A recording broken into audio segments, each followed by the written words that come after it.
do we have, what physical assessments do we have for overnutrition? Looking for overnutrition.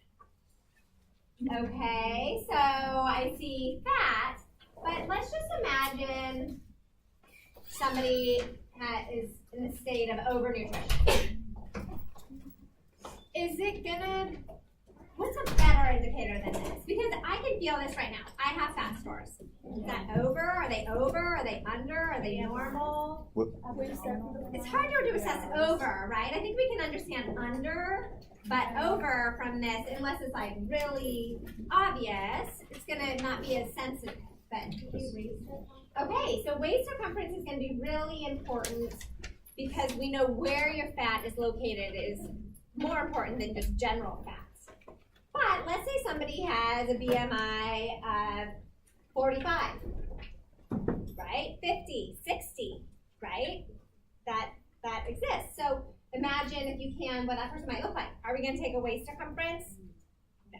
There's no point in taking a waist circumference unless you're tracking inches. Like some people like to track inches lost. But even in that state, we're going to talk more about like how are your clothes fitting? Have you noticed any change in your clothing? Are your clothes looser than they were before? I'm not going to sit there and like, measure somebody's waist when that might not be necessary. But if it's like unclear, because certainly we all wear our fat in different ways, we can take a waist circumference, right? When you're ever not sure, you should take a waist circumference. What's another indicator or measurement for physical assessment for overnutrition? Body fat percentage. Okay, so body fat percentage. So we could do a body fat percentage with what ways? How are you going to determine somebody's body fat percentage? We do calipers or the bioelectrical impedance. Yeah, okay, so the bioelectrical impedance, not this, arms out, or the Foresight skin calipers that we practiced in class that actually, for most of us, correlated very well. But again, somebody with a BMI of 60, is there much purpose? No. But somebody that's in that middle where we don't know, that would be another good indicator. But when it's obvious, then there's no sense. What is another physical assessment for overnutrition? Absolutely, we want to do percent body weight to assess changes in body weight more associated with losing weight, because that's percent weight loss is one of the most sensitive indicators of malnutrition. Percent usual body weight for overnutrition, that's just telling us like how much have they gained, right? But something really obvious, BMI. BMI is going to be a great starting place for overnutrition. And when it's like in the overweight category, that's when I would do the waist circumference, because we don't know. They could be overweight, but it might not be in their abdominal region. I would ask about fitness. I would look at percent fat in that overweight status, but in the obese, again, depending on how far into that BMI spectrum, those tests become maybe less useful than if somebody's in that overweight. Do you guys understand that? And I guess why is maybe just because what's the point? And we already know our answers. We already know this person is going to have more abdominal fat. We already know that they're obese. We can still ask about fitness, obviously, but we already know their percent body fat is going to be higher than what's recommended. Which is also not for the people who are like BMI like 35 to 60 even, but like if they're kind of on the cusp, would you want to check for edema to see if it's fluid buildup? Yeah, absolutely. Always with every fat, with every weight, we're going to make sure that it's a dry weight and not an edematous weight. And so any of that fluid accumulation, it would be probably pretty tough to get into that, BMI from BMI of 25 to 30 with just fluid. But if they have renal disease and they're, not clearing their fluids for 3 days, they definitely can gain many pounds with that. So yeah, you always want to look for edema. So that's great. So that's for overweight. So undernutrition, what parameters do we have to look for undernutrition? Yeah, okay, so we're going to look for muscle and fat, right? And so our places for muscle, this is good. Well, let's do fat first, because there's fewer places we're looking for fat, and the rest are muscle. So So what are the places that we're looking for fat stores? Eyes, triceps, Scapula. yeah, the ribs. Yeah, the ribs. So the scapula, of course you can pull some fat, but we're primarily looking for the trapezius muscle there. So the fat is the orbital, the triceps, and the mid-axillary to the rib region. And then the other ones are fat. So, so we're going to use our physical exam for muscle and fat loss for undernutrition. We're also going to use BMI, right? But if somebody has a BMI of 20, can they still be undernourished and have malnutrition? Yeah. Definitely, right? That's a normal BMI, but they still could be malnourished because maybe they started with a BMI of 25, right? So one of the most sensitive indicators for malnutrition is percent weight change and weight loss. How many percent is usually the market? Okay, so this is really important, and it depends upon the classification of malnutrition that we have. So if somebody loses weight in a short period of time, yes, the chart, but they're in the inflammatory state, that's going to be really important versus somebody that has like loses a little bit of weight in a short period of time but has like a chronic malnutrition. We give like more time when it's chronic or like traditional causes of malnutrition. So that's why we need to look at this chart. So percent weight loss is right here. So we have acute illness, so that's an acute inflammatory response, chronic, and then traditional causes of malnutrition. And it's so hard to read because there aren't the grid lines. But just going across, we have moderate malnutrition in this column. If they've had 1 to 2% weight loss in 1 week, right? 5% in 1 month or 7.5% in 3 months.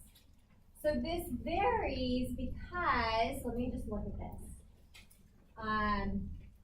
How do these vary across the board? So look at this. 2% in 1 week is considered severe malnutrition in the acute phase. You guys with me? I don't have a pointer and it's just too tall for me. But right there, right? But greater than 5% in 1 month is for chronic, and greater than 5% in 1 month. So if something happens in just a week, this makes sense, right? If something happens in a week with a chronic disease or with, with traditional malnutrition, a week, this could change, right? That a week isn't so important. But if somebody's in the acute phase and they're hypermetabolic and they're catabolic, we're gonna catch that. We're gonna identify malnutrition within a week. So 2% in a week. We have shorter time frames in that acute phase because we don't want it to go on as long. We don't want, in this case, to wait a month to identify malnutrition or to think that percent weight change, is only important after a month in this acute phase. So we have shorter cutoffs, shorter time periods, right? You guys with me? Mm-hmm. So that's important. And that's across the board. So even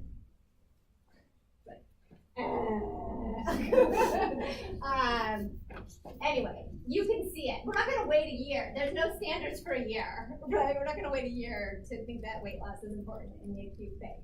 So this is the same thing if you look at the top row, which is energy intake. So look at, for moderate and severe malnutrition, the standards are within 7 days or 5 days. So in a much shorter time period, we can identify malnutrition in the acute phase. Because if they're in the acute phase and they're not eating well for 5 days and they've had weight loss within 1 week, boom, malnutrition is happening and let's jump on it really quickly. Versus if it's traditional malnutrition, 1 week, they're not eating well. I mean, my family all just had the flu last week. People didn't eat for 3 or 4 days. They were drinking liquids. I'm sure there was weight loss. Are they going to be malnourished? For a minute, but I know it's going to go away. So this is something I'm not going to diagnose within 1 week. I'm going to, wait a month. Then I'm going to be, have some concern. You guys with me? So the days are really important. And so you can see even in the context of chronic illness, it's 1 month. And then in traditional, it's 3 months versus 1 month for the standards.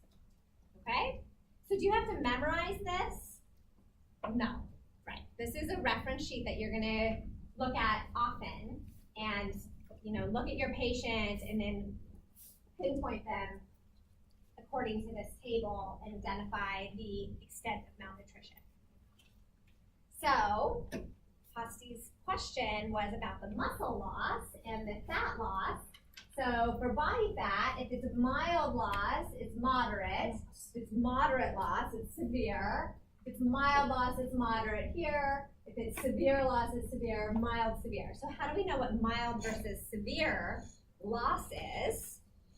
And that's where in your packet for anthropometrics, the second to last page is a table. And it says what severe loss or malnutrition would look like, and what mild or moderate loss or malnutrition would look like, and what normal looks like for fat and muscle stores. Does that make sense? Yeah, the Okay. thing I wasn't sure about was, so the malnutrition, whether it's severe or not, that's exactly the same as obviously the fat loss and muscle, so you can just equate them. So when it says severe malnutrition, yeah. So this is like, what is this mild? Is it mild loss or is it mild malnutrition? Like, Yeah. what is this mild? What is, they're saying here this is severe malnutrition. We actually know this is wrong. It can't be severe malnutrition just based on this, because our guidelines actually, to say something is malnutrition, you have to have 2 out of these 6 criteria. So this is consistent with severe malnutrition, or you could just call it, I would call it severe loss and mild or moderate loss. That's what I would do. So I think that's a good one. Because we're not calling this mild malnutrition, right? Because it's actually falling under something called moderate malnutrition. And we're calling this, I would call this loss. Okay? Those are like semantics, not super correlated. Are we confused? Great, so let's apply these then. So the same thing on the second page of this, right? We have the same thing, mild, moderate, mild, severe, reduce, measurably reduce, etc. So it should be good, but let's apply it to the case study. Are you guys okay? Yeah, what? We were wondering, like, the social, environmental, and like, Yeah. How do you categorize it? So that's great. So what is social or environmental malnutrition? Hannah, were you answering that? kind of. I was Okay, thinking, are we asking different questions? I guess I was thinking in that it was like more the reason like why he was malnourished, and I thought that the social environmental component might have just been not eating because he was depressed over the loss of his partner. So it was more of like a Exactly. So this case is a social environmental cause of malnutrition. So social environmental cause of malnutrition would be social society, lack of food, depression. You could call, an eating disorder that, because an eating disorder is not, although it's an illness, that illness is not causing the malnutrition, right? So the illness, in this setting, we're saying there's an inflammatory response causing the malnutrition. In anorexia and bulimia, I'm sure as somebody is losing body weight, there's an inflammatory response going on, but maybe it's more that traditional lack of food intake that's causing that malnutrition. You might be able to say it's chronic, I don't know. And actually, if you look between the differences between chronic and social environmental, all the cutoffs are pretty similar across these values. The only difference is that first one in terms of intake, less than 1 month versus 3 months. Other causes of social context malnutrition. Stress. Do we get it now? Yeah. Okay. So can we say it's acute as well as social? Okay, so in this case, he has had acute pancreatitis hospital day number 1. So maybe he's had it for like another day before he came to the hospital, maybe one other day with a lot of pain. But that we would really care about going forward with malnutrition. Say he came in nourished, and say he was nourished, right? And he has acute pancreatitis, and we're seeing him on day 5, and then we would apply it to these acute malnutrition standards because he was nourished and now he has this acute illness. But why has he already lost? Why is he already at 82% of his ideal body weight and 90% of his usual body weight? That's not from having pancreatitis for 2 days. That's because his partner passed away 6 months ago and he eats about 50% of his meals over 3 to 4 months. So it was meant to be a little like, let's talk about this, right? Let's talk about these different causes of malnutrition. So in his case, I would analyze his data according to the standards of traditional, environmental, social malnutrition. Again, if he didn't meet that criteria, say he didn't meet that criteria, right? And then he's still in the hospital on day 5, day 6, and I'd be like, wow, well now he's been in the acute phase for 5 or 6 days. I'm gonna apply it to this acute cause of malnutrition and see if the standards are met then. Yeah? Okay. So what's his BMI? 18.9. Okay, and is that normal or underweight? Underweight, but still normal. Normal, isn't it 18.5? Yeah. Oh, You got his BMI is 18.5? How many of you got 19.9? Let's rework it. Rework those numbers and see. So that's normal, but low end of normal. Low end of normal. What's his ideal body weight?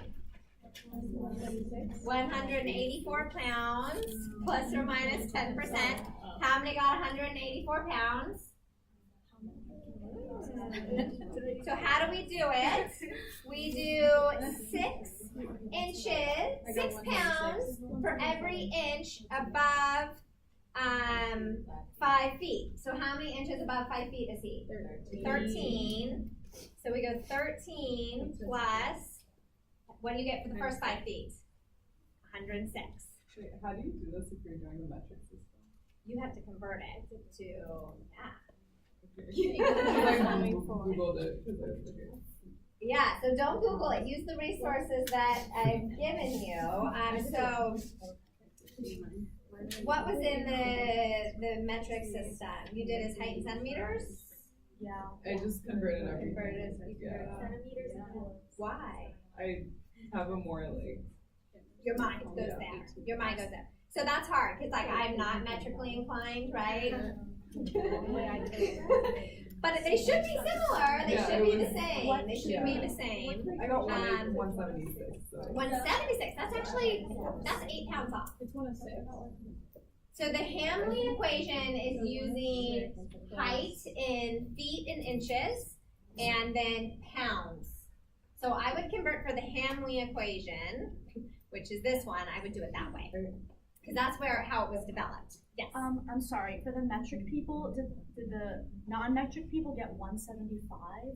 Apparently. Yeah. Okay. But where is that equation validated? Like, what equation is that? What is it for every centimeter? Like, how many kilograms for every centimeter? Yeah, it was just converted. They just converted. Yeah. Yeah. 106 is like inches, and then they did. Yeah. But it's obviously not the exact same. right. Right? So because the equation was developed with pounds and inches and feet, I would go with that for calculating your ideal body weight. So we're consistent with what is done in clinical practice. Casey, I saw an equation online that said it was like for men it was 110 base plus 5 pounds like for each inch. So that's like a different equation from what was like in our research. So I think maybe that's Okay, so but then how valid is that, right? Equation. So I don't know, right, what equation that is or how valid it is, but what I know is that the Hamley equation that I gave you is what is done in clinical practice, and that's the one we should know, and that is most commonly used. But let's take a bigger approach. How important is ideal body weight? It's really not that important, and we're using it less and less. We have BMI that tells us if somebody's overweight or obese, and that's more valid than the Hamley equation.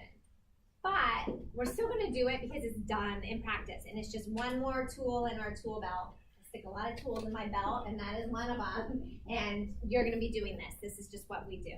So it's not the best, but let's do it the way that it was written and the way that it's done. Yes. Sorry, I have a question about the last point. So you said malnutrition was moderate but it was severe weight loss. I haven't talked about this case yet. Oh. We haven't talked about this case. I said his BMI was normal. That's all we've gotten to so far with this. So how do you calculate it? It's 5 feet and then what? I think I was like reading okay. Right. So when we get to this case, make sure that we have okay. So are we okay on ideal body weight? Yeah. Okay. No? So let's do it. If we don't get it, how many inches above 5 feet is he? He's 6'1", so that's 13 inches, right? So 13 times 6 plus 106 pounds, the first 5 feet, so 184. Since this is not, we don't know anybody's ideal body weight, really. This is an estimate. We always do a plus or minus 10%. So you can write plus or minus 10%, or you can put in parentheses the actual range. So add 18 pounds and subtract 18 pounds. Okay? And percent ideal body weight. So what percent of his ideal body weight is he? So recalculate that. If it's 184, 106. and his weight is 167. It's in the equation. 151, yeah. Oh, sorry. Yes, thank you. 151 divided by 184, 82%, right? Yeah. So all we do is divide Plus. his ideal body weight into his actual weight. So 82%, I gave you standards for that. What does that mean? So underweight. Yeah, mildly underweight. Because really, it's plus or minus 10%. So he could be at 90% of his ideal body weight, and that would be normal. That would be minus 10%. So he's really only 8% below his low end. Right? Yeah. Okay. Again, not super useful. We used this a lot before we had these standards. So we would be like, oh, mildly underweight, mild malnutrition. We would start to relate this as malnutrition. But, so I have to teach you things in the past, because you're going to see it in practice, but things of the future. Okay, so, but usual body weight, why is usual body weight, percent usual body weight more important to look at? Because you can track changes over time. Okay. So you can say like what is normal for this particular patient. Yeah. Yeah. And So we can track it over time, but we can track relationship to ideal body weight over time too, right? How does he relate to I that? guess ideal body weight doesn't take it, so it's just based on height, right? Yes. So it's not taking into account frame size. Well, no, it is taking into account frame size. You can say Yes, frame you can. size, So yeah. plus But 10%, if you found they had a big frame, you can go on the it's plus 10% side, and if they have the small frame, you could go on the minus 10% side of ideal body weight. But it's still based on height. It's still based on height and frame size, right? So usual body weight is different because it's based on that person, right? And what their usual weight is.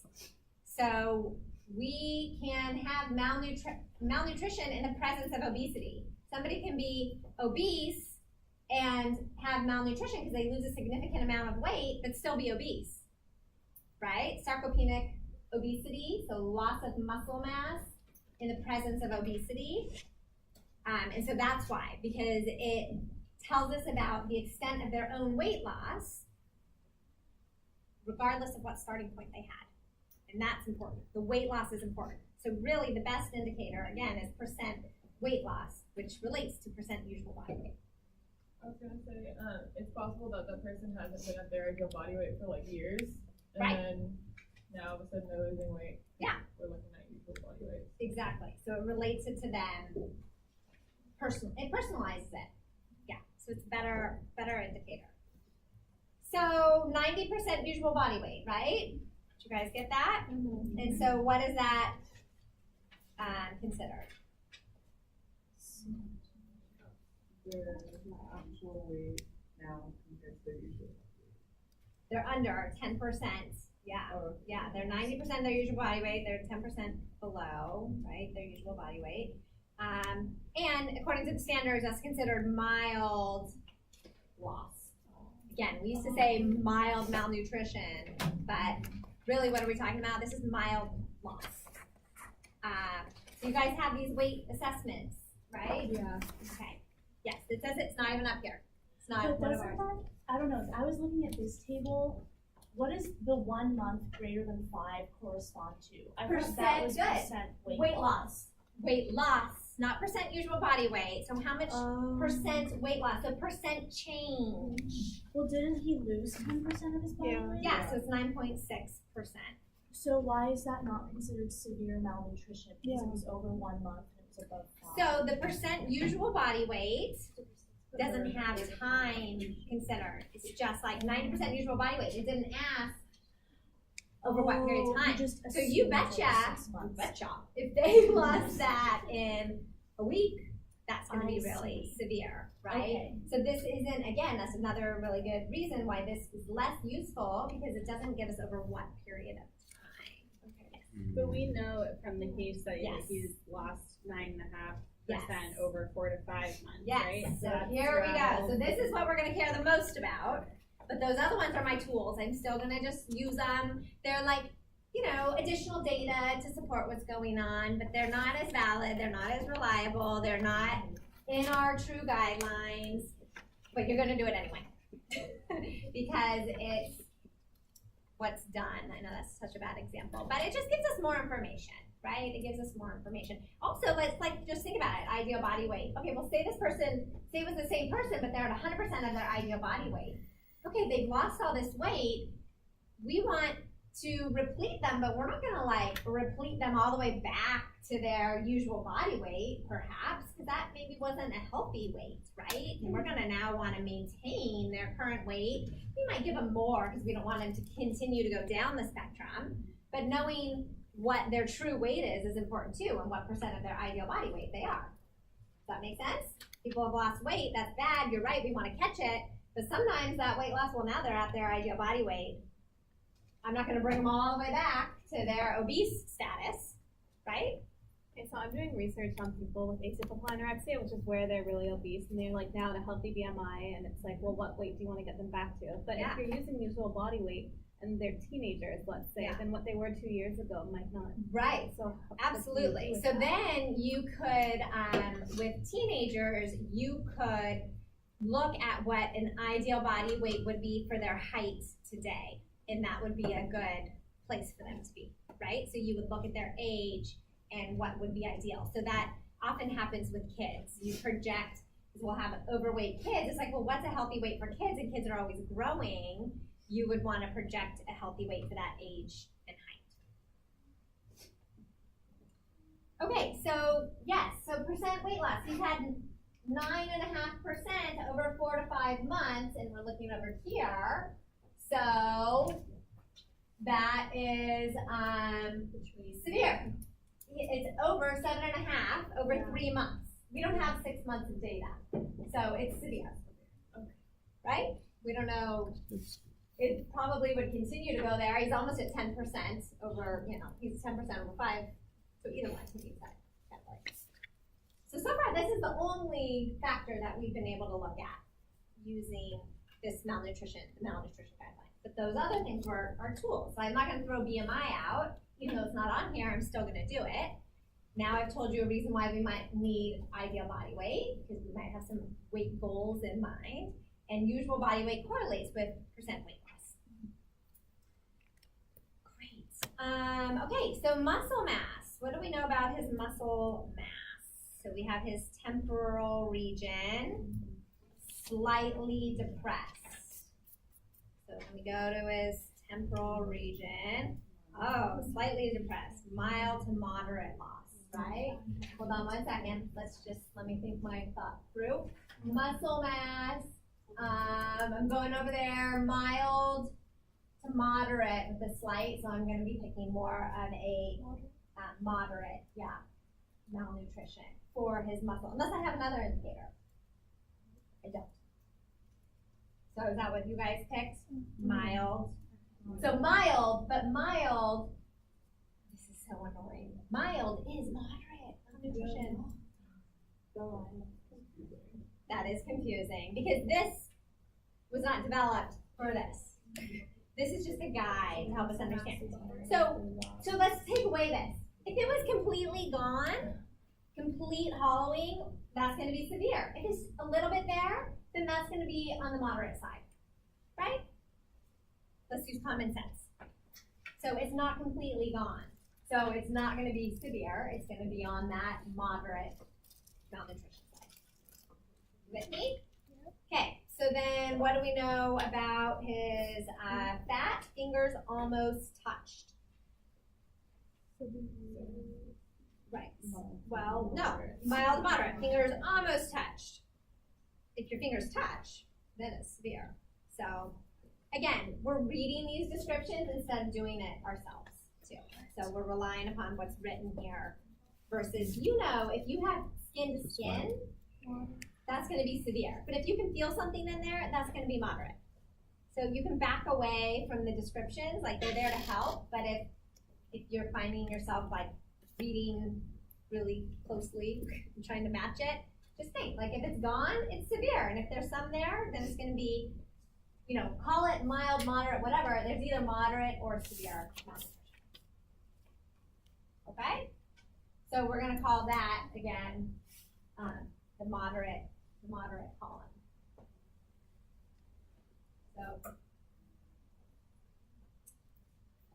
So we have moderate, but we have percent weight loss with severe, right? What about his fluid accumulation? Moderate. So those guidelines were a little bit more clear. What about his percent PO? Percent PO means percent energy intake. PO, remember, means how much by mouth, how much is he eating, how much of his energy is he eating. So he's eating 50%, right, he said, over the last 3 to 4 months. So, yeah, 50% equal to 50% or less than times 1 month, I think because it said 50%, we'll go with that. So I would always step back and say the most important indicator out of all of these, or the most validated, it's not most important, but the most validated, meaning research consistently shows is related to malnutrition, is the percent weight loss. So when all else fails, or if you're getting things in different categories, the percent weight loss is what we know correlates the best with malnutrition. So in this case, I would go, what level of malnutrition? Does he have moderate malnutrition or severe malnutrition? Severe, based on his intake and his percent weight loss. His muscle and his fat haven't quite caught up yet. They're at that moderate level, but they certainly will be getting there if this continues on much longer. And we already talked about the etiology, right? Any questions? Okay. Is that helpful? Can you explain the mild is moderate? So it's annoying. That's how I'm going to preface it. And so it's confusing when it shouldn't be because we don't want to confuse people. But this says mild, but it's actually classified under moderate malnutrition. See the very, very top? So all we have is moderate malnutrition or severe malnutrition. We are never going to have mild malnutrition. So that's not in our guidelines. We have the very top. Do you see what I'm saying? Yeah. Right? Moderate, severe, moderate, severe, moderate, severe. So this is mild. So it's mild loss is considered moderate malnutrition. Severe loss is considered severe malnutrition. Mild loss is moderate. Mild loss is not. Moderate loss is severe. Got it? So what is mild and severe? You can use this, but you can also just say, is it completely gone? Then it's severe. Is it somewhat gone? Then it's going to be mild, moderate. Call it what you want. Does that make sense? The only difference would be here, moderate and mild, because let's think about it. Acute phase. Is somebody gonna have severe loss in this acute phase? Only if they came in with pre-existing malnutrition. But if they have an illness that's rapidly causing decline, they're not gonna lose all their fat stores in like 5 days, right? And so we can never really have severe here. That's why it's moderate. But it's considered severe But it's considered severe malnutrition. for Yes. that condition or not? What? For that state. For that state. It's severe malnutrition to have moderate loss. How do you know the time frame for the percent weight change for this case? For this case. Because he says his usual body weight is 167 pounds 4 to 5 months ago. Okay, so we looked at kind of in between the 3 months and the 6 months, right? So we said because it's 4 to 5 months. So we don't have 6 months of data yet. All we have are our guidelines is 1 month, 3 months, 6 months, 1 year. We don't have, in this case, we have 4 to 5 months. So we can only look at the 3 months. Because we can have 3 months. And so are you suggesting that perhaps he didn't lose as much at 3 months, that at 4 months, he lost it all? I don't know, I thought I was supposed to like average it, I don't know, like, should we just look at the 3 months? Yeah, so if it's a 4 to 5 months ago, I would look at the 3 months and see if it qualifies. Even still, you would qualify at 6 months because it's like 9.6, so round up to 10. He's had 10% in 5 months. Well, he's certainly then going to have 10% at 6 months, unless all of a sudden he starts eating, in which case, yay, the problem's over and he's like going to get better. So, yeah, sometimes they fall not completely in the month that we're looking for, but we just have to think, well, what would have happened at 3 months? Like, you're right, I absolutely don't know that, I don't know, it could have been worse at 3 months, could have been better at 3 months, but let's assume what's going forward if we even look at 6 months. I see what you're saying. I think my answer answers it, but I know I know the confusion. Good? Okay. Good. So these are important guidelines to understand. And what I would want you to know for the exam is like, why does the acute phase have shorter time frames for intake and for percent weight loss? And now we even understand why could we expect less loss but call it severe malnutrition? Because the disease is happening at such a rapid rate, right? That we have shorter time frames and lower standards for malnutrition. I would also want you to know for the exam, I mean, put on the exam study sheet, but what are we looking for body fat? What are we looking for fat? Where are they located on the body? If I said, like, pointed to, the deltoid region with an arrow, you could say deltoid, and you could say muscle, right?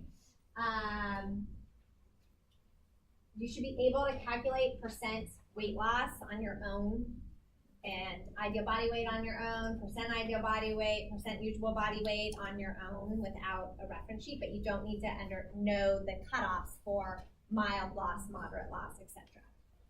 So are we allowed calculators then? Because I feel like the syllabus has no calculators. Well, let me see how much math is on the test when I actually write it. Yeah. So if I had you calculate a percent weight loss, I would give you a calculator. That's advanced. Okay, are we good? All right, let's move on to today then. Are we training? Yes, why don't you turn it in? I have one more question. Okay. So what is the DBW is like according to your training, right? Desirable body weight or ideal body weight, we can use those interchangeably. Technically, it's ideal body weight, but more people are like, that doesn't sound politically correct. Desirable body weight, and it's according to your I can remind you of So if you have everything. a heavy grade, then you do plus. plus. Okay. Yeah. I can remind you of everything. All right. So this lecture, I think a lot of it is review. Thing. How many people read through the lecture slides? on estimating nutrient needs. Carolyn gives it away with a big smile.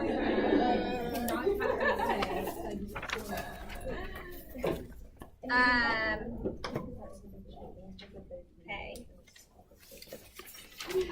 So this is the almost last lecture with about nutritional status assessment. We're coming to the end of our assessment here.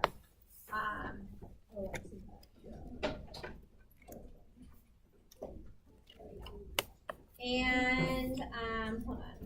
Just looking here.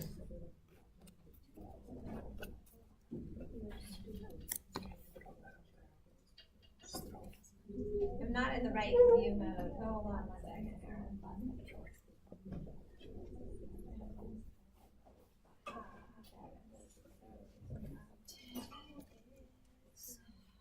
So how does estimating needs relate to diet assessment? Why did we have to do all those other components of the nutritional status assessment before we calculated somebody's estimated nutrient needs? What do you think? So think back to your A, B, C, D's, and P's. Look at these beginning slides. They're really great. Just add those. So back to your A, B, C, D's, and P's. How does that play into estimating somebody's nutrient needs? Why do we have to go through all of that before we calculate what somebody's nutrient needs are? Yeah, take into account like how nutrition status and disease status affects those nutrient needs. Okay, great. So we have to know what somebody's disease is to calculate somebody's nutritional needs and somebody's nutritional status to estimate their needs, because we're going to make alterations to their estimated needs based upon that. So thinking about anthropometrics, what's that going to tell us again? So thinking about physical assessment, overnutrition and undernutrition. So we're going to adjust somebody's needs. If somebody has overnutrition and they're not fit and they have risk factors for chronic disease and they have pain from carrying too much weight in their knees and their hips and their back, then we might suggest a reduction in energy needs, right? So that they lose weight. And if somebody has undernutrition, we're going to recommend more calories. So we had to get through our physical assessment so we can understand somebody's weight status and their over or under nutrition. What is the labs? What are the labs going to tell us?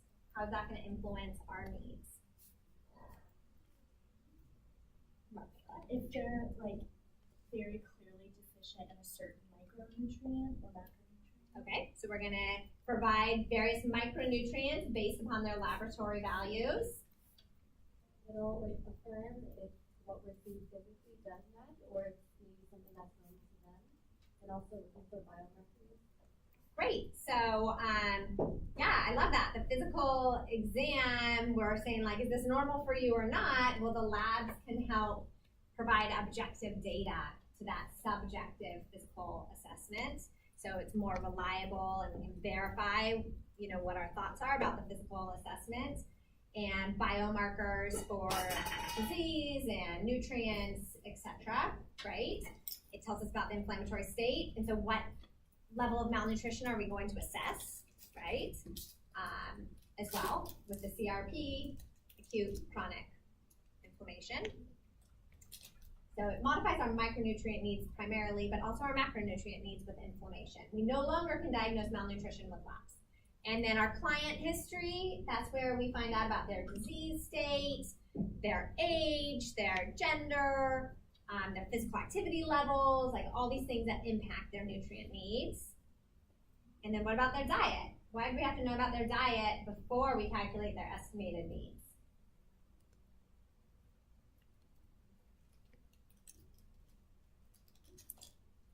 Do we have to know before? It helps. We could know after. But if the information we gather before, it can tell us again how long they've been experiencing malnutrition, right? Or like what their caloric level is. Basically, it can tell us their caloric level, and that will tell us if it contributes to malnutrition. If they're under nourished in various nutrients, protein, and energy, and then we would modify the estimated needs based upon that. We'd probably add more, right, if they were under. And if we found out they were eating a lot more, we can see like, well, are they gaining weight? Do we need to adjust for this in our estimated needs? So the diet modifies the estimated needs. But also, when we look at what they're eating, how do we know if it's adequate or not? We compare it to their estimated needs. So we've talked about this a lot. Like we collected their diet, we compared it to the RDA, the AI, the AMDR, and their estimated nutrient needs. We compare their intake to the dietary guidelines. We compare their fluid intake to their estimated needs. So that's just like a review to kind of put it into context with what we're talking about. So we have the reference or the dietary reference intakes, the DRIs, for our micronutrients. We actually have that for the macronutrients as well, but dietitians calculate the needs on top of that, using actually often the DRIs to help determine what somebody's nutrient needs are, but making adjustments based on their disease state. Okay, so we have energy needs, protein needs, fluid, and some micronutrient needs. Those are all the needs that we're going to be setting, right? Okay, so energy. Calories in, calories out. So energy balance. What is somebody's energy needs? We know that they need energy for growth, healing, maintenance of their body and their tissues and their cells and the physical activity. I think we all understand positive energy balance is a time of growth and anabolism. Negative energy balance is a time when we're in the catabolic phase with illness or weight loss, would be some catabolic stages. So what goes into our total energy expenditure? So the whole thing, what did we calculate with the BIA? Resting metabolic rate. So that's only one component of the total energy expenditure. What else goes into the total energy expenditure in the back corner? What? Eating. Okay, so the thermic effect of food. How much energy does it take to metabolize nutrients? So that takes energy. And exercise, right? So those are the three main components. I told you this would be a review.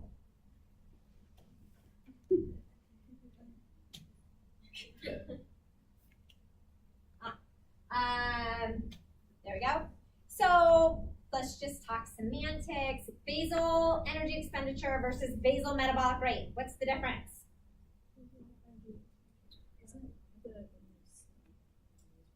So there's a difference between basal and resting, but there's also a difference between energy expenditure and metabolic rate. So when measuring somebody's basal metabolic rate, it's like a period in time. Actually, they calculate, when you calculate this, it's every minute. The basal metabolic rate is being calculated, and when that's extrapolated over 24 hours, that's the energy expenditure. They're used interchangeably. So basal energy expenditure is over 24 hours. Basal metabolic rate is really just that rate over time that's being calculated or determined. Basal versus resting, so there is a difference between that. So basal is when you have a longer fast. It's like a 12-hour fast. And somebody would just wake up and they would measure their basal metabolic rate. And then they'd extrapolate that over 24 hours for the basal energy expenditure. Resting metabolic rate, they maybe have been up a little bit longer, the fast is a little bit shorter, maybe it's like 10 hours or 8 hours. And so it's not done under the completely the same conditions. So it is going to be about 10 to 20% higher than the basal metabolic rate, because there might still be a little bit of the thermic effect of food going on. There might still be some physical activity-induced thermogenesis going on because they haven't been at rest for quite as long. So it is about 10 to 20% higher. But it's all pretty much used interchangeably. Basal energy expenditure, basal metabolic rate, resting energy expenditure, resting metabolic rate. Okay? So, and then we have our activity, as was mentioned, so that's our physical activity, but also our activities of daily living, you know, opening cans of soup, and the thermic effect of food. I opened a lot of cans of soup. Well, now to open a can of soup, all you do is like pull the top off, right? It used to be when it's really rusty, it's really hard to crank it open. You guys old enough for that? All right, so what makes up your basal or resting metabolic rate? So again, it's the energy used over 24 hours while physically and mentally at rest in a thermoneutral environment. So you're not using energy to keep your body warm. It's in a constant, temperature, because it does take more energy to, keep your body warm or to cool it off. But that actually doesn't impact our total energy expenditure that much, because most people adapt with clothing, right? So we add sweaters and we take off clothes when we get hot. So I thought that was kind of interesting. And in this supine laying down position. So this is just repetitive. Basal is 12 to 14 hour fast. Resting is a little bit shorter. And it accounts for about 60 to 70% of the total energy expenditure. Right, so this is what makes up most of our energy expenditure in a day. And what is it for? What are we doing when we're at rest? Our body is just, doing everything, right? Functioning. So metabolic activity of the cells and tissues, synthesizing new cells, hormones, nerve signals, active transport, fluid balance, respiration, circulation. Your GI tract is, moving, it's not digesting, but it's moving, renal processing, all those involuntary activities, right? Fantastic. So what determines the basal metabolic rate? Oh, that was the one that was supposed to be hit. Okay, I'm gonna leave that. So what are the determinants of basal or resting metabolic rates? So why does my resting metabolic rate differ from all of you? So weight. Okay, so weight definitely correlates with the basal metabolic rate, but less so than other things, because weight is made up of what? Sure, change your answer. Like lean muscle mass. Okay, so good. So our fat-free mass is our biggest predictor of the resting metabolic rate. So it accounts for 70 to 80% of the variation in the basal metabolic rate. So somebody's fat-free mass. So why do we have different fat-free mass? Well, first of all, what is fat-free mass? How much? So it's mass minus your fat, but what is that primarily that is dictating our fat-free mass? Muscle. Yeah, muscle is a big part. That's metabolically active. And the other part of our fat-free mass that's very metabolically active are our high metabolic rate organs, right? Our liver, brain, heart, and kidneys. That makes up about 84% of basal energy expenditure, our organs and their metabolic activity. That's wild, right? So they're like just as important as our muscles. We talk a lot about our muscles because that's what we can control, but our organs are very metabolically active, obviously. Yes? By lean muscle, you mean like skeletal muscle? Yes. But lean body mass technically includes fat-free mass is our organs plus our skeletal muscle. Okay, so why is weight not the best answer? So it includes fat, right? So two people of 150 pounds, one could be 50% fat and one could be 25% fat, right? So we could have different amounts of fat in lean, fat-free mass with the same weight. So weight does correlate with resting energy expenditure, but it's not the strongest correlation with that resting metabolic rate. It's our fat-free mass. It's our lean mass, our fat-free mass. So what then also varies our fat-free mass. So think about our fat-free mass, our organs, and our muscles. What provides variation in that across people? Gender. Gender. Okay, so gender. What about gender? Why gender? Men or males tend to have more. So men tend to have more muscle and less fat than women at the same weight. So women tend to have more fat and less muscle than men. That's one reason why gender varies. And there's also research to say that hormones and stages in the menstruation cycle impacts the metabolic rate as well. So in different phases, the metabolic rate changes. So it's another reason why there's differences in gender. But primarily, it's because of the fat-free mass and the amount of fat between the genders. Okay, what else dictates? Age. Okay, so what happens with age? Lose muscle and gain fat. Yes.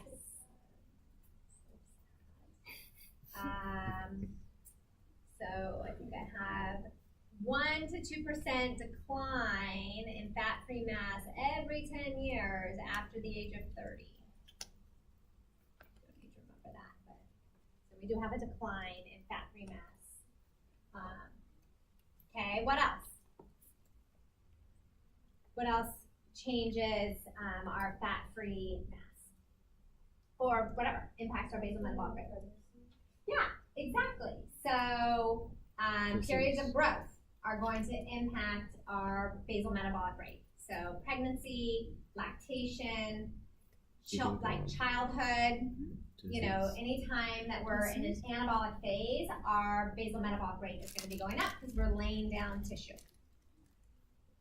Healing, so illness actually can increase our basal metabolic rate in healing when we're healing. But if we're in that acute phase, it's catabolic, actually, because the energy needs are so high. But even outside of that, even if we feed, still can be catabolic. So it's not necessarily tied to how much we're putting in, it's just the process in the body. But thinking about illness, we can have a fever. Well, that's going to increase our basal metabolic rate. So it increases it, generally. What else? Can exercise increase in basal metabolic rate? So exercise has a huge impact on our activity thermogenesis, but it also increases our basal metabolic rate because it builds lean body mass. So that is how exercise impacts our basal metabolic rate. So it's just that we're building muscle, right? So it's really the muscle. It comes back to that muscle. All these variations primarily come back to that muscle. Genetics.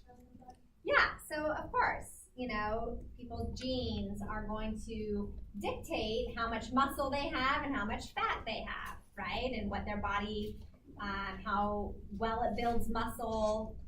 And so yes, that's going to impact your basal metabolic rate as well. Does your metabolic rate come into play with organs again, or is that just?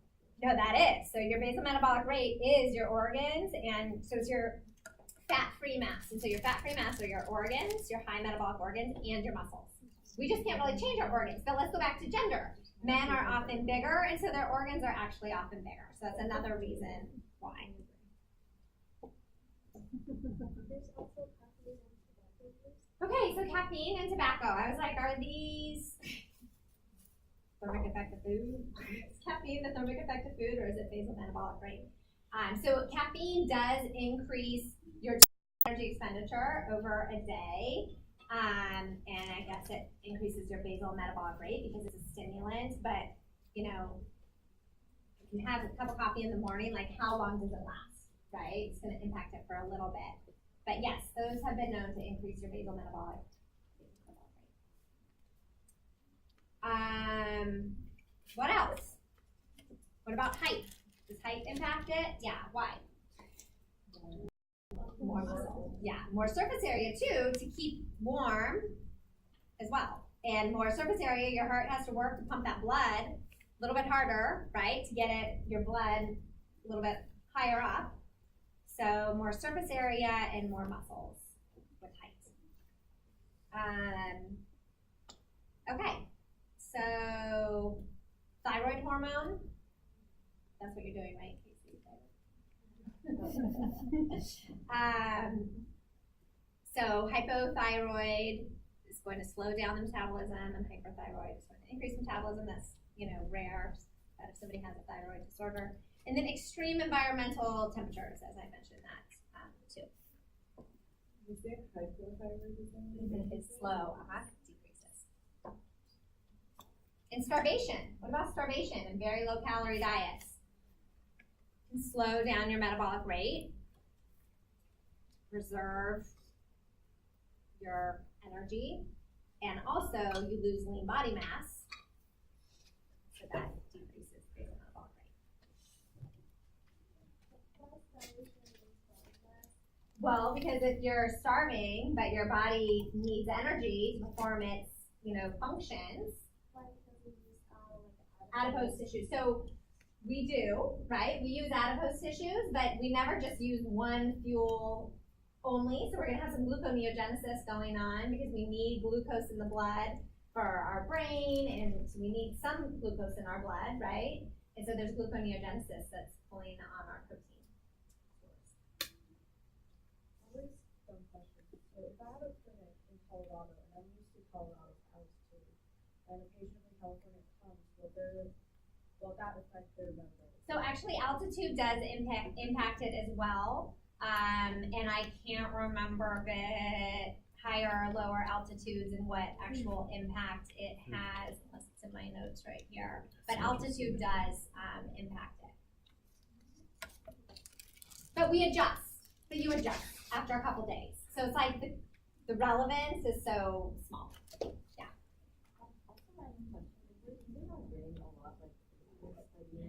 If you're losing what? Our brains. Our brain? Yeah, we're studying. Oh, but you're building your brain when you're studying. You're not losing your brain. Using! Sorry! Using your brain. Is it going to increase your basal metabolic rate? I don't know. I don't know. I kind of feel like it. You have more synapses, right? More connections going on, but I don't know. That would be really interesting. Take somebody's resting metabolic rate while they're at rest, and then take it while they're like reading. I know for one, you do burn more calories reading a book than you do watching TV. Okay. So that kind of gives us some evidence. You're thinking more. I know when I'm watching TV, I'm like zoning out. Yeah. But I think, let's look at the big picture, right? These are small variations for minutes at an hour at best. We also know that eating ice increases, one's basal metabolic rate for like 10 minutes or something, but the relevance of that really, unless we want to eat ice all day long. So, okay, this slide, this actually shows you the relationship of weight with resting metabolic rate. So weight's on the bottom, resting metabolic rate is on the left. You can see the lower the weight, the higher the resting metabolic rate, so it kind of correlates, and this is in men and women and in athletes and underweight and not underweight, but normal weight and obese. But this slide shows you the free fat mass and the resting metabolic rate. And so you can see that correlates better.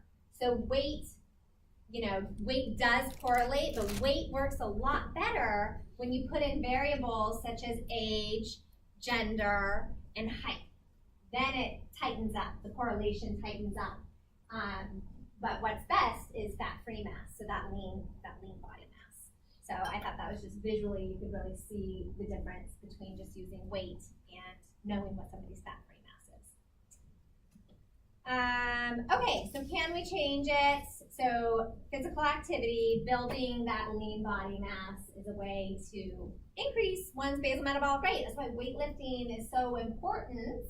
I mean, just exercise in general is going to build lean body mass, but weightlifting especially, and especially as people get older, and are prone to losing their muscle mass, that weightlifting is going to help. And then energy restricted and lower lean body mass is going to decrease one's basal metabolic rate. Yes. What about when you have surgery and you have the organ or you donate organs? Oh, yeah. Great question. I can only imagine that if you only had one kidney instead of two, but no, that's not true because your body adjusts, you know, like, so that person still has, the person that lost their kidney, they donated their kidney, they still have, you know, urinary output and all of that. And so I think that organ adjusts, right? So it's going to be, you know, I don't know. I'm really like, yeah, thinking, but I think that it adjusts, so it's still functioning in the same amount, and so it probably is about the same, but there could be some differences. And then you're saying like gastric bypass or something, it's just gonna be so small. I feel like the impact, maybe.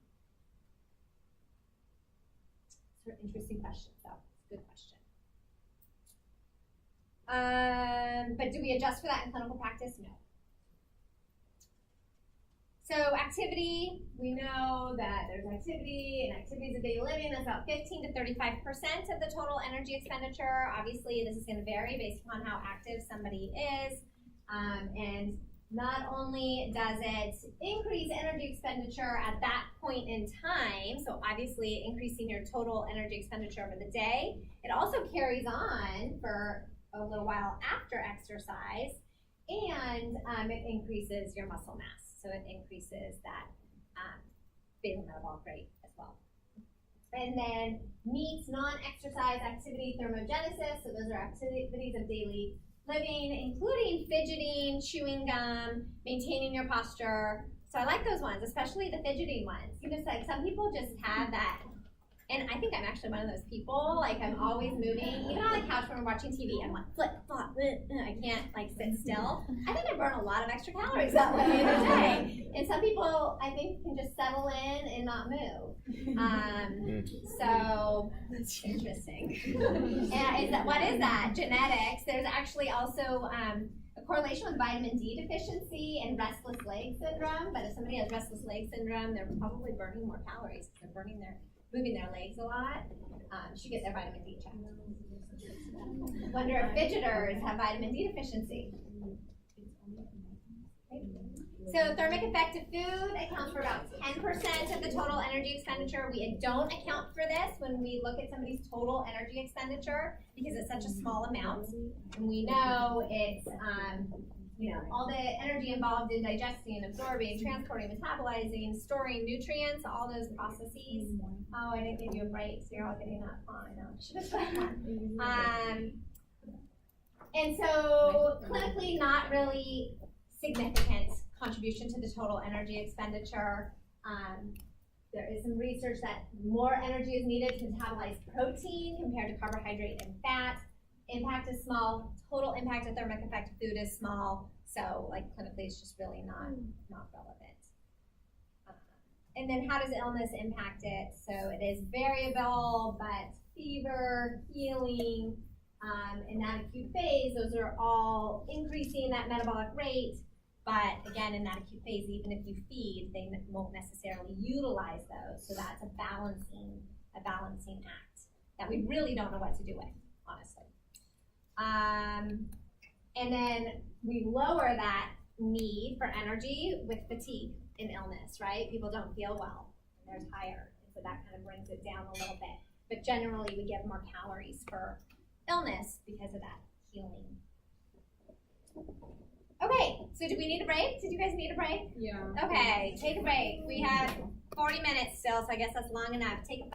So we have to work under the premise that we have macronutrients in our body, right? We have protein, we have fat, adipose tissues, and we have carbohydrates. We have our glycogen and our blood glucose, right? So we have these fuels in our body.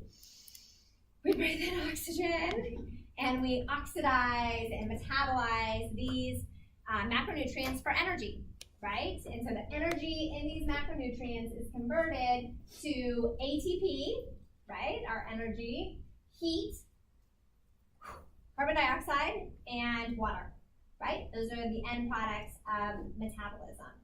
And so when we're thinking about how we determine energy requirements, we have a few different techniques. The first one listed there is direct calorimetry. And in direct calorimetry, this is a picture of it. What is measured is heat.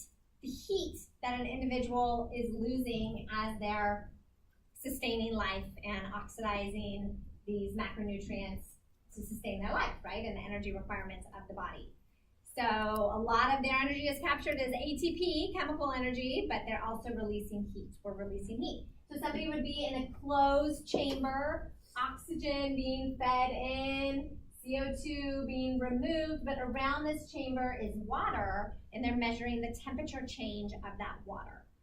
Are these available readily? No. But they are used in research, and UC Davis has one apparently, just learned that. So that's not done often, but that's something to know. And then indirect calorimetry is when the oxygen is measured and the CO2 production is measured, and through mathematical equations, through chemistry, knowing how much oxygen is needed to oxidize our macronutrients and how much CO2 is produced, through a mathematical equation, they've been able to determine what the resting metabolic rate is for those individuals. So I'll go back to that slide, but this is a picture of indirect calorimetry. It's also called a metabolic cart. It's also called a hood.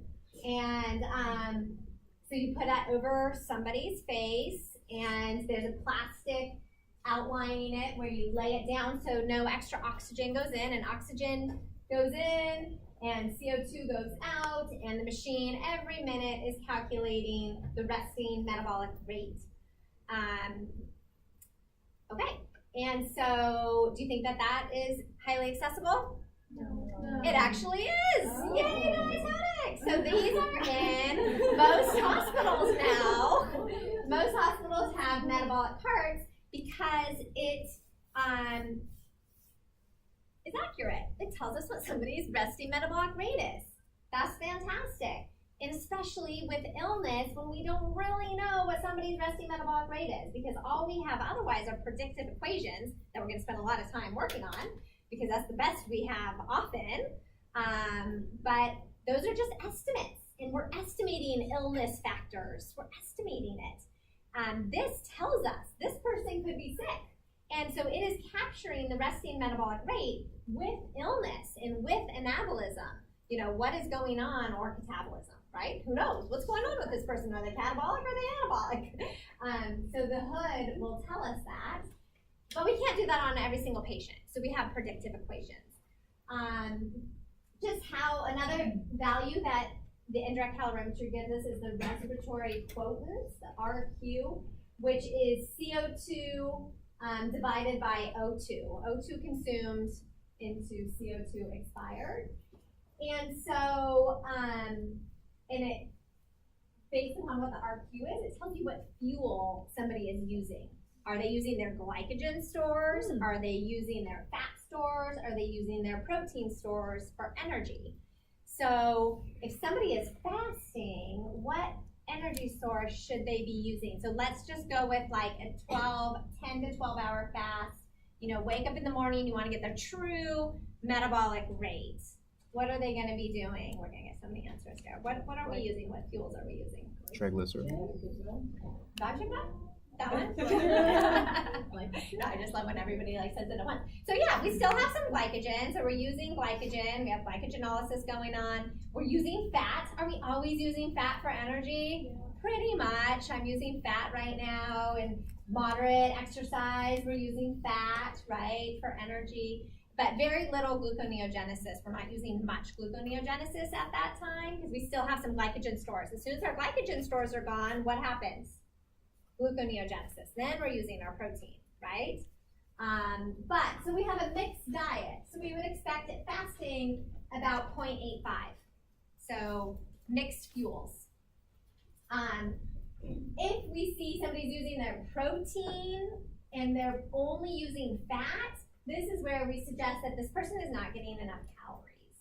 And so this person is being underfed. They're using all their fat. So it of course depends on what time of day it is also, right? So and how long they've been fasting. But looking at this person, say they're not fasting.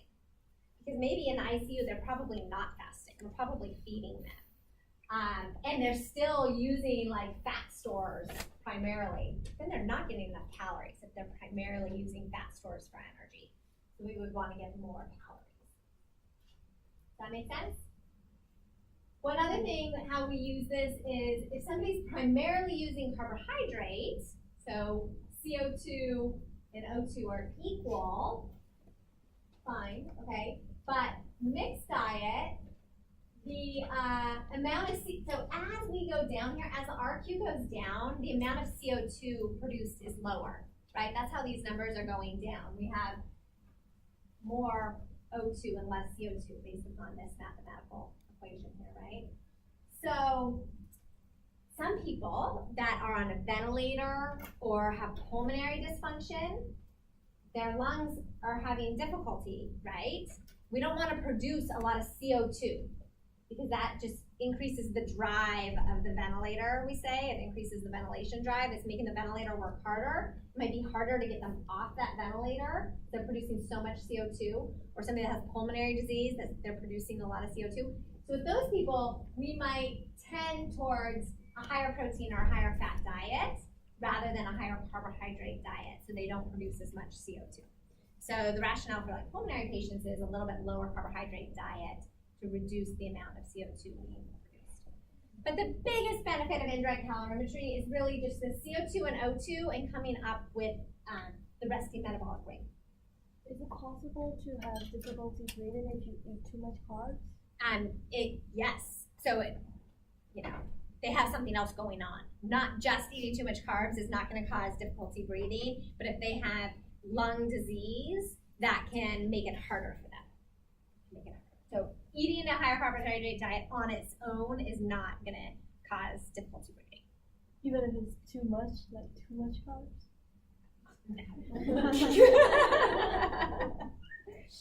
Would you see that with like, if you're reducing carbohydrates, potentially putting them like in ketosis, and like fat would release carbon dioxide too? Well, yeah, but then you don't want to like cause weight loss. Yeah, right. Right. So you wouldn't want So to go the protein that low. would balance it? Or? Yes. Yeah, okay. So you'd be getting calories from protein and fat. Okay. Yes, we're not putting them in ketosis because they're using their fat stores. Yeah. We're still giving them energy, but just through protein and fat. Okay. So that's direct calorimetry and indirect calorimetry. Then we have equations, and those have been developed based on indirect calorimetry. So they are validated by indirect calorimetry. I don't think I got why under 0.8, why RQ lower would be under 7. Because then we're basically using our fat stores. So on the right of the equal sign, is that what we're eating, like the diet? This is actually, so this one shouldn't say diet. These are our fuels in our body. Mixed fuels. Yeah, fuels in our diet. I mean, the fuels in our body.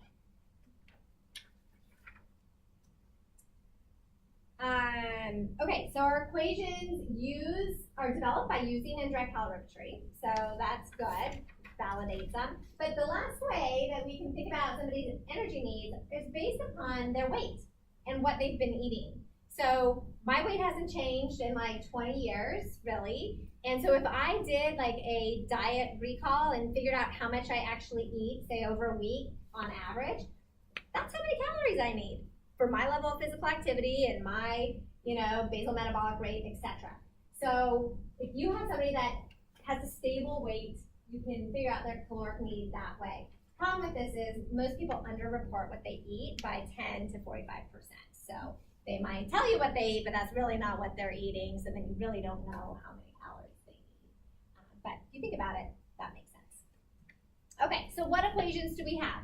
Mifflin-St. Jeor is the equation that is the most valid equation for determining resting metabolic rate. And it performs the best in individuals with and without obesity. And so how the Mifflin-St. Jeor is different from other equations is other equations in the past only looked at healthy individuals of normal weight. So the Harris-Benedict, have you guys heard of the Harris-Benedict equation? So that was used for years, but it was based on white men and women of normal weight. And so it is not, ethnically appropriate, nor is it for different body sizes. So is this one ethnically diverse? I'm not sure, but it has at least been measured in different body weights. So it predicts the best, and it predicts within 10% of what the indirect calorimetry does. So that's pretty good. So if you don't have that hood, this predicts within 10% of that. I think that's great. And it only was developed in 1990, so it's kind of new. So I think everybody now uses Mifflin St. Jeor, and that's a big change. Like 5 years ago, nobody was using Mifflin St. Jeor. So this is the equation. I just want you to note that, so there's weight. We know that weight correlates with the resting metabolic rate, but remember it didn't correlate that well. It kind of correlated, but when it correlates better is when you add in height. So we're giving more calories based on somebody's height, because they're gonna have more lean body mass, more surface area. We're subtracting for age, because that's where we know lean body mass goes down. Then we're adding for men because of their lean body mass, and subtracting for women because of the less lean body mass, more body fat, right? So all those variations we just talked about really come out in the equations, right? So what do we need to know? We don't need to memorize this, but we need to know that the predictive equations rely on gender, age, height, and weight. And they predict within 10% of indirect calorimetry. And they're based on indirect calorimetry. And they're measured in normal weight and overweight and obese individuals. That's how it was determined. So we'll get practice with the equation in just a little minute. As I mentioned, there are other equations, and you can find them on the evidence analysis library. There are different equations for kids, so that was adults. So kids, and then in the chronic illness, patients with chronic illness have different equations, and there are other ones, but really, Mifflin St. Jeor is what is considered the most valid. So the Mifflin St. Jeor gives us our resting metabolic rate. So we need to add to that injury factors and activity factors and adjust for weight gain and weight loss, right? So let's pull out your handout. Did you guys bring it as suggested? Or maybe you have access to it on your computer. This is going to be your guide for determining energy needs. So step 1, calculate the resting energy expenditure with the equation, right? Simple. Step 2, apply a stress or injury factor for the patient's clinical state.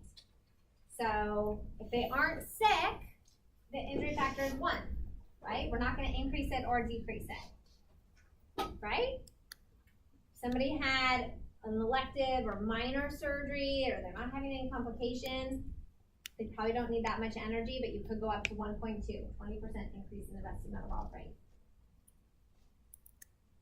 Liver disease, 1.2 to 1.5. Wounds healing, depending on how many wounds, how big they are, can go up higher. So there's a variety of situations here. Many of these are just, some of these are evidence-based, some of them, and some of them are clinical practice and just what kind of the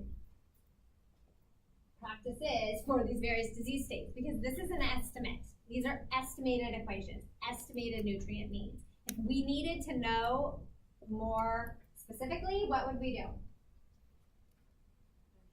Measure it with indirect calorimetry and the metabolic curve. Sarah, did you have a question about that?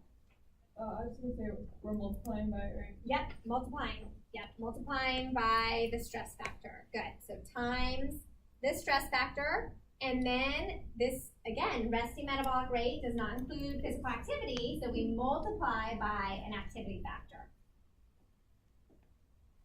So again, these are ranges used in practice and considered expert opinion. There's so many different ranges out there, and I struggled, but these are the ones your book gave you, and they looked nice. If you downloaded this like 2 days ago, You might have different activity factors, because then I went with a different one that was on the EAL, but they looked so high, they were really high. So I went with what your book said, because they looked more appropriate. Again, these are estimates, kind of a bummer, right? We want like concrete facts, but how would we know? How would I know? We just do the best we can with this equation that is based on indirect calorimetry. It measures 10% accuracy, so at least we have that. That's great. And then these other ones are like adjustments. So how will I know? Are you gaining weight? Is she losing weight? You know, then we adjust even further. Yes. For the activity factor, so this is to this is calculating the energy expenditure for one day, correct? Yes. So for the activity factor, like moderate activity for that day, or like right. So then do not do it for the next day.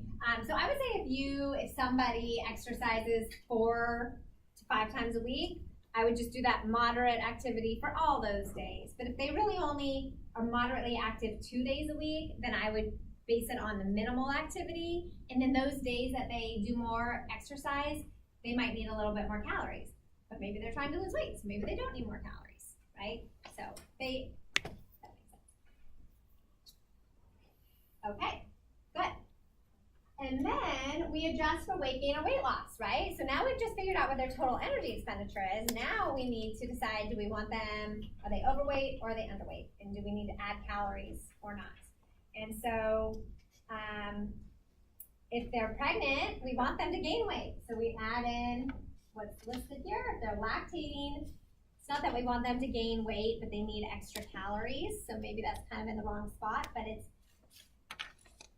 additions and subtractions for energy needs. Underweight, we're going to add in 250 to 1,000 calories a day, depending on how underweight they are. If they're just mildly underweight, we might just add in 250 calories. If they're very underweight, we might need to add in 1,000 calories. Overweight, subtract 250 to 500 calories a day. So in the hospital, we don't usually focus on losing weight because people are ill and it's a time for healing. So we just base their calorie needs on what their body weight is there. Only would we suggest they start to lose weight in the hospital if they have like morbid obesity and stage 3 obesity or something like that, where it's very high. Then we would suggest that. Can you clarify what the units would be for resting metabolic rate? Calories, kcals. Okay, so it's just in kcals, it's not Yep. per day. Per day. Per day, okay. Yes, so energy expenditure, total energy, this is what we're calculating, total energy needs. Okay. And so total energy expenditure is going to be step 1, 2, and 3. That's total energy expenditure, that's kcals per day. Mm-hmm. And then 4 is maybe not what their expenditure is, but we're adjusting their needs. We're giving them more or less, right? Based upon if they need more for growth or less for loss. Yeah. So this process of doing this, like for example, the handout, should we like look at calculate whether they're underweight or overweight first, and if that in? So you'll count that in step 4. So that's why we did this after we assessed weight, because we need to know if they're underweight or overweight to determine their estimated energy needs. And the underweight, overweight cutoff is based on like the handout from last time? It's based on all those things. So BMI, percent ideal body weight, percent usual body weight. So if those are all low, we're gonna have them gain weight, right? If percent usual body weight is low, but now they're at their ideal body weight and their BMI is normal, maybe we don't want them really to gain weight. We want them just to maintain weight, right? So then we wouldn't add in calories. So you have to use all those values to decide, are they underweight, are they malnourished, do they need calories or not? And so malnutrition and weight are separate, right? So just because somebody's malnourished, they might be at their ideal body weight. Again, if we ignored that, it would continue to get worse. We definitely want to feed them and improve their nutritional status, but we don't necessarily want to bring them back to their weight that they were at before. In this case, since we don't have anything about their former weight, we would just use BMI. to determine What base? in like in our handout. 'Cause we don't know. Oh, like like your assignment? Yeah. Oh, yeah. Like So it's we- just based on their weight. Yeah, you don't know. So if I didn't say they're over or underweight, then you're just gonna assume that they're normal. Usually, Or we can calculate BMI. Oh yeah, you should calculate. You should totally calculate BMI. That's of course that's what you're supposed to do. Definitely do that. You absolutely need to do that. Okay, are we good? I'm gonna skip this obesity adjusted because Mary's gonna bring it up next semester. And it was not done in practice, so that's why I'm skipping it. Another way to calculate energy needs is, so flip the page, B, a quick estimate. So kcals per kilogram. So you metric people, here are your kilograms. And so this is just based on weight. Is weight perfectly correlated with resting metabolic rate? No, but it does correlate. It's just not as tightly correlated. And so these do a reasonably good job of estimating somebody's total energy needs. So they vary based upon disease state in here. So you don't add an injury factor or an activity factor because they're in here. So let's just look at it. The first one, 25 to 30 kcals per kilogram for a non-ambulatory patient. So this is somebody that is in bed, right? Non-ambulatory patient, and you want to maintain their weight. So they're not over or underweight. You want to keep their weight the same, and they're in bed. That's how many kcals per kilogram. Somebody has a condition that is mild stress, so we can compare that to like the elective minor surgery, no complications type of person. Mild stress, 30 to 32. So moderate stress, maybe they have renal disease or some chronic disease that's a little, hypermetabolic. We might go with 32 to 35, and severe stress, and it has a lot of healing going on, major trauma, major surgery. We could go up to 35 to 38. Weight maintenance for a healthy ambulatory, so you and me, 30 to 32. Weight loss, 20 to 25. Weight gain, 35 to 40. HIV and wasting, so very catabolic, up to 40 to 50 kcals per kilogram. So these are another way to do it. This is what's probably more often done in practice because dietitians get lazy and it's quick and easy.